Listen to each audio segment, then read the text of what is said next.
Hi everyone, welcome back to my channel and you're watching The Brown Feminist.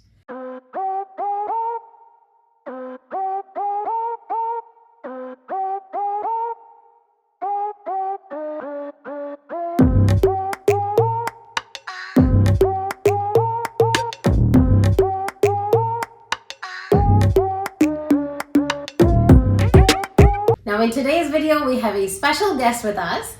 This is Chiji and he's currently a final year medical student at University of Toronto. In just a few months, Chiji will be completing his medical school to go on to do his residency in ophthalmology all the way in Calgary. So Chiji and I have known each other since we were nurses. So today's discussion is going to be a lot about how he did nursing school in Canada, how he transitioned from his experiences in nursing to then go into medical school, how that process went. So welcome to my channel, Chiji. Thank you so much thanks for having me. Chiji, so please tell us about how your experience was in becoming a registered nurse in Canada. Yeah, I got into nursing, didn't know much about nursing, to be honest, when I got into nursing. I came into Canada. I didn't know what I wanted to do. I was doing physiotherapy in Nigeria before I came here. And I asked people, what do we do? Because in Canada, physiotherapy is something you do after your undergrad. And so I hadn't completed my undergrad in Nigeria. So I asked people, I can't do physiotherapy. What should I do? And people said, do nursing, do nursing, do nursing. So really, that's how I ended up in nursing. It wasn't because I had thought about it before then. It wasn't because I was familiar with the profession or I had a prior passion about nursing. So it was almost like an accident that I ended up in nursing. But, the experience, the training at Ottawa University was really, really great. I got to, meet a lot of people. I met you at Ottawa U. I got to experience the different facets of nursing.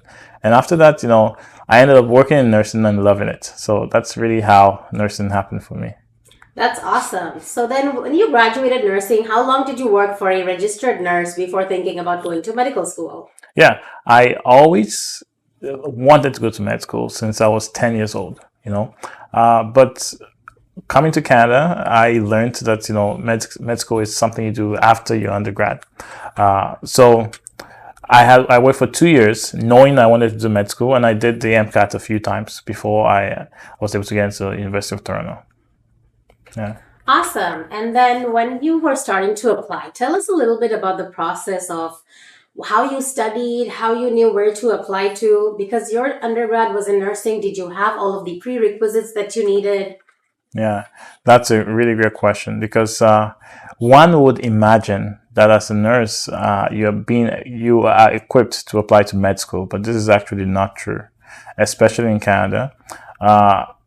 You are almost at a disadvantage when you do nursing in that you don't have many of the prerequisites booked into your course.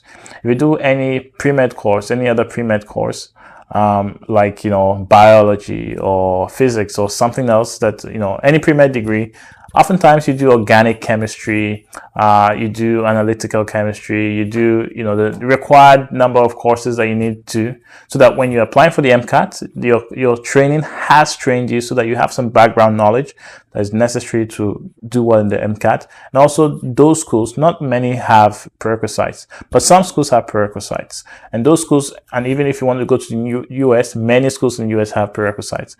And so those schools, you have automatically you already have the background to apply to med school. So give us some examples of what kind of prerequisites you did not have in your nursing education. Yeah. If I remember correctly, I needed to have a certain quota of humanities courses. To do this, I did some sociology, some English literature to meet that. I needed to have a certain number of organic chemistry courses, which were not complete in my nursing degree. So I had to take in some extra organic chemistry courses. Those are the ones that I remember from the top of my head. But I think there was like 1 or 2 extra courses I had to take to just to meet the quota.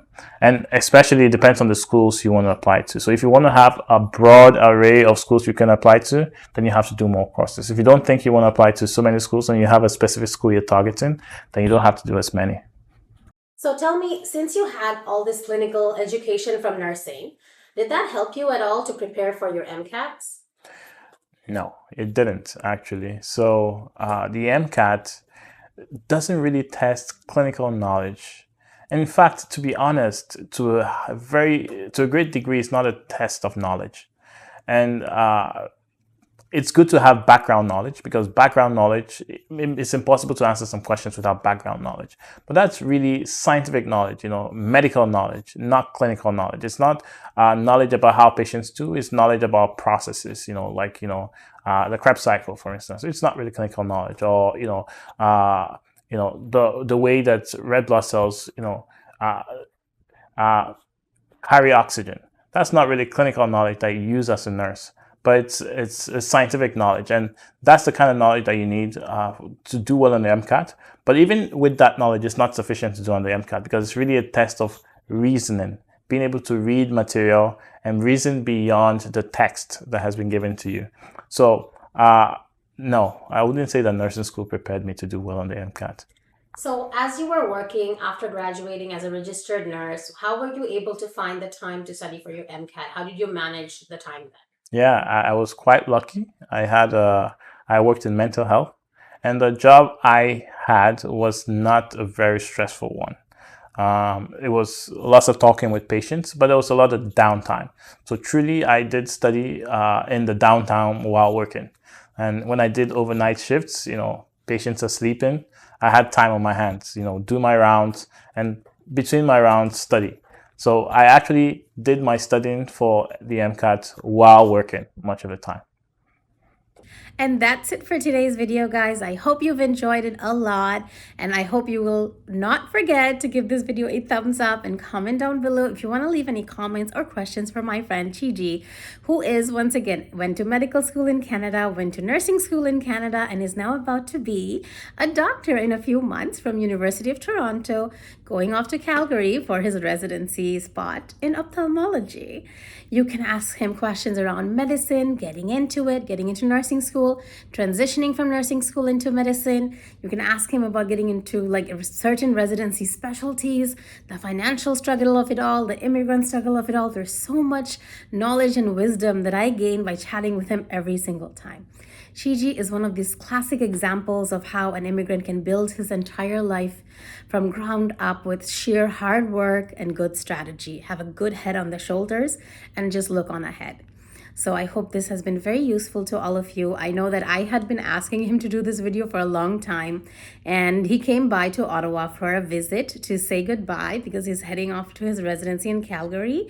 And I was like, you know what? Since we have an hour, why don't we just record right now? And so we did it today just for you guys.